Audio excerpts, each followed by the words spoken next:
सबसे पहले अब हम काम ये कर रहे हैं कि एंड के बटन के ऊपर कोडिंग दे रहे हैं। सो मैंने एंड के बटन पर डबल क्लिक किया और मैंने कहा कि इस बटन के क्लिक इवेंट पर एक्चुअली वो पूरे प्रोग्राम को स्टॉप कर दे। तो उसके लिए सिंपल सा कोड है एंड, दैट्स इट बस। और मैं इसको रन करता हूँ, रन कर रहा हूँ। ये फॉर्म मुझे यहाँ पर नज़र आ रहा है। इस फॉर्म को स्टॉप करना है, मुझे एंड के बटन पर क्लिक किया, ये प्रोग्राम मेरा स्टॉप हो गया। ठीक है। अच्छा, एंड के बटन, चूंकि ये एंड का बटन है, इसका नाम कमांड बटन 1 क्लिक आ रहा है, तो मैं अपॉस्ट्रोफी लगाकर यहाँ लिख देता हूँ एंड। तो इससे मुझे पता चलेगा कि ये मेरा एक्चुअल में एंड का बटन है। और हमने पहले भी डिस्कस किया था कि अगर अपॉस्ट्रोफी के बाद आप कोई टेक्स्ट टाइप करते हैं या किसी टेक्स्ट से पहले अगर आप अपॉस्ट्रोफी का साइन लगा देते हैं तो एक्चुअल में वो आपका कमेंट बन जाता है, सिस्टम उसको रीड नहीं करता है। अब नेक्स्ट मुझे करना यह है कि सेव के बटन के ऊपर कोडिंग टाइप करनी है। और मैं ये चाहता हूँ कि जब भी मैं सेव के बटन पर एक्चुअल में क्लिक करूँ तो डाटा जो है वो नेक्स्ट रॉ के अंदर यहाँ पर इंसर्ट हो जाए। ठीक है। तो ऐसा करने के लिए हम सिंपल सी स्टेटमेंट्स टाइप करते हैं। हम कहते हैं कि कर्सर जब भी प्रोग्राम स्टार्ट हो तो रेंज A1 पर आकर रुक जाए। तो हमने कहा रेंज A1 डॉट सेलेक्ट। फिर मैंने एक वेरिएबल और माइक्रो की लाइन लिखनी है। मैंने कहा एक्टिव सेल, यानी रेंज A1 जो हमारा जो है वो पोजीशन होगी जिसका जब वो सेलेक्ट करेगा, तो हमने कहा एक्टिव सेल डॉट एंड तक जाए एक्सेल डाउन और उसको सेलेक्ट कर ले। अच्छा, सेलेक्ट करने के बाद हमने सारे, जब वो सेलेक्ट करेगा तो कोई ना कोई नंबर उसके पास आएगा। एक्टिव सेल यानी A1 से लेकर वो नीचे तक जाएगा, तमाम जो है वो उस पूरे कॉलम को वो सेलेक्ट करेगा जितना भी डाटा उसके पास यहाँ पर मौजूद होगा। तो इस सिचुएशन में क्या होगा, इसके पास 2 आ जाएगा, 1 और 2। ठीक है। और वो जो नंबर उसके पास आएगा वो एक्टिव सेल के अंदर स्टोर हो जाएगा। एक वेरिएबल मैंने ले लिया जिसका नाम है लास्ट रॉ। मैंने कहा लास्ट रॉ बराबर है एक्टिव सेल डॉट रॉ के अंदर, यानी जितने भी रॉस के नंबर उसके पास आ रहे हैं वो तमाम नंबर्स एक्टिव सेल रॉ के जो नंबर्स हैं वो लास्ट रॉ के अंदर मैंने स्टोर करा दिए। इसके बाद हमने कहा सेल्स लास्ट रॉ में क्या पड़ा होगा, डेफिनेटली कोई एक नंबर पड़ा होगा। क्या नंबर पड़ा होगा इस सिचुएशन में, 2 पड़ा हुआ होगा। ठीक है, 1 और 2। तो ज़ाहिर है हम रॉ नंबर 2 पे रिकॉर्ड पेस्ट नहीं करेंगे, बल्कि रिकॉर्ड नंबर सेल नंबर 3 पर रिकॉर्ड को पेस्ट करेंगे। तो हमें से यहाँ रॉ नंबर बतानी है। तो मैंने कहा लास्ट रॉ पे देखो कोई नंबर मौजूद होगा, तो इसके पास क्या नंबर होगा, 2। मैं अगर 2 मैंने बता दिया तो वो 1 इसी के ऊपर ओवरराइट कर देगा। तो मैंने कहा +1 कर दो। तो इसमें क्या होगा, लास्ट रॉ में अगर 2 पड़ा हुआ है तो उसमें +1 किया तो वो रॉ नंबर 3 पे चला गया। कॉमा, कॉलम नंबर पूछता है। मैंने कहा कॉलम नंबर 1, यानी इसी कॉलम के अंदर रिकॉर्ड को आपने पेस्ट करना है। डॉट वैल्यू को बराबर कर दे टेक्स्ट बॉक्स 1 डॉट टेक्स्ट के। देन इसी को कॉपी कर लेते हैं। हमारे पास 4 टेक्स्ट बॉक्सेस 5 हैं, 1 2 3 4 5।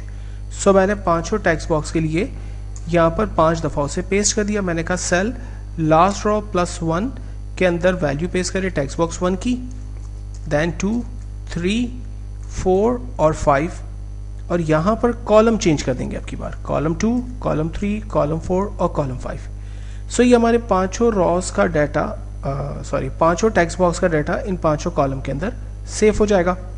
चेक करते हैं, रन किया मैंने इसे।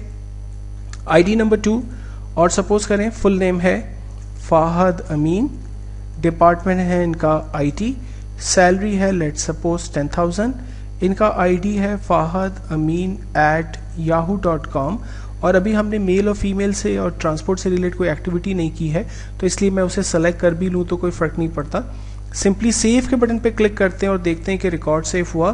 तो जी हाँ, आप देखें रिकॉर्ड नंबर 2 प्रॉपरली अपनी जगह पर सेव हो गया। राइट। तो सेव की कोडिंग को हमने यहाँ पर डिस्कस किया कि आप किस तरह से रिकॉर्ड को सेव कर सकते हैं। अच्छा, अब सेव के अंदर मुझे चूंकि टेक्स्ट बॉक्स जो मेरा ऑप्शन बटन है और मेरा चेक बॉक्स है उस पर भी मुझे काम करना है। तो अब मैं यहाँ इफ़ की स्टेटमेंट यूज़ करूँगा। मैंने कहा इफ़ अगर option button 1 equals to true है, देन हमने कहा सेल्स लास्ट रॉ +1 कॉमा 6, यानी कॉलम 6 की वैल्यू को बराबर कर दे क्या, मेल। राइट। और अगर ऐसा नहीं होता है और हम इसको एल्स के अंदर डाल सकते हैं, एल्स के अंदर वो क्या कर दे, उसे ब्लैंक छोड़ दे, या फिलहाल मैं इसे एंडिफी कर देता हूँ। और मैं सेम स्टेटमेंट को कॉपी करके पेस्ट करता हूँ और कहता हूँ कि अगर ऑप्शन 2 की वैल्यू इक्वल्स टू ट्रू हो तो कैप्शन प्रिंट कर दे फीमेल। ठीक है, चलें इसको रन करके देखते हैं। फॉर एग्जाम्पल डमी रिकॉर्ड है, रिकॉर्ड नंबर 3, नाम है फॉर एग्जाम्पल ज़ारा और डिपार्टमेंट है इनका HR, सैलरी है लेट अज्यूम 10,000, ID है इनका zara@hotmail.com और फीमेल है। सेव करते हैं, ओप्स कहता है कि एंड इफ नहीं लगाया कहीं हमने, ओके करते हैं।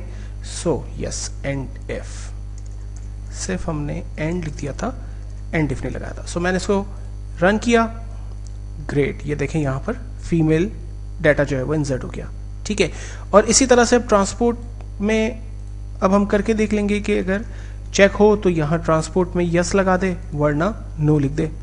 सेव के बटन पे ही चले जाते हैं और 2 इफ की कंडीशन हम इस्तेमाल कर लेते हैं। हमने कहा if checkbox 1 equals to true है then cells last row +1 column 7 की वैल्यू को बराबर कर दे यस, एल्स सेम लाइन को कॉपी पेस्ट कर लेते हैं, बराबर कर दे नो, एंड इफ।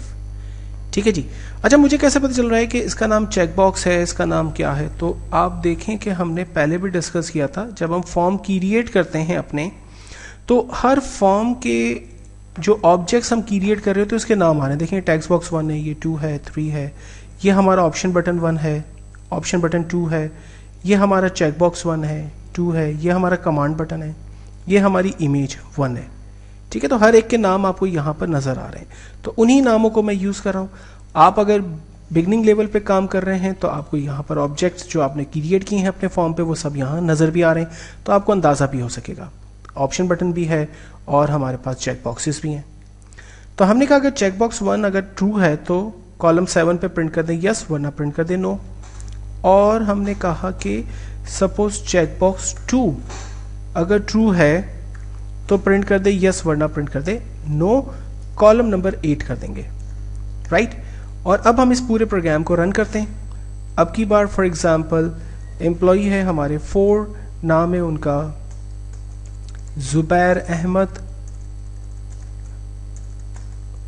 और उनकी सैलरी है लेट सपोज 20,000 और आईडी है उनकी zubair@gmail.com।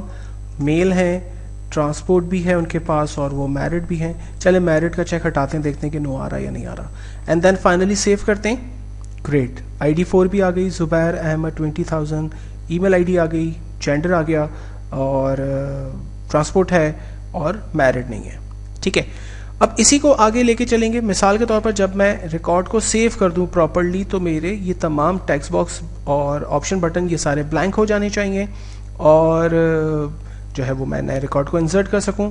और साथ ही साथ हम नेक्स्ट वीडियो में मैं आपको बताऊंगा कि यहाँ स्मॉल में पंचुएशन के हिसाब से हमें काम करना पड़ रहा है, खुद कैप्स लॉक ऑन ऑफ करना पड़ रहा है या शिफ्ट के साथ काम करना पड़ रहा है। यहाँ पर ख्याल रखना पड़ रहा है कि नंबर ही इंसर्ट हो, टेक्स्ट भी डाल सकते हो, नाम के साथ नंबर भी जा सकते हैं। तो अब हम इसकी हैंडलिंग को भी देखने की कोशिश करेंगे कि जिस टेक्स्ट बॉक्स में सिर्फ नंबर इंसर्ट किया जाना हो तो नंबर ही जाए, टेक्स्ट इंसर्ट किया जाना हो तो टेक्स्ट ही जाए और गलत चीज़ें वहाँ पर ना जाए। तो ये कैसे हैंडल होगा, प्लस जब मैं सेव के बटन पर क्लिक करूँ तो ये सारी फील्ड्स भी हमारी क्लियर हो जाए।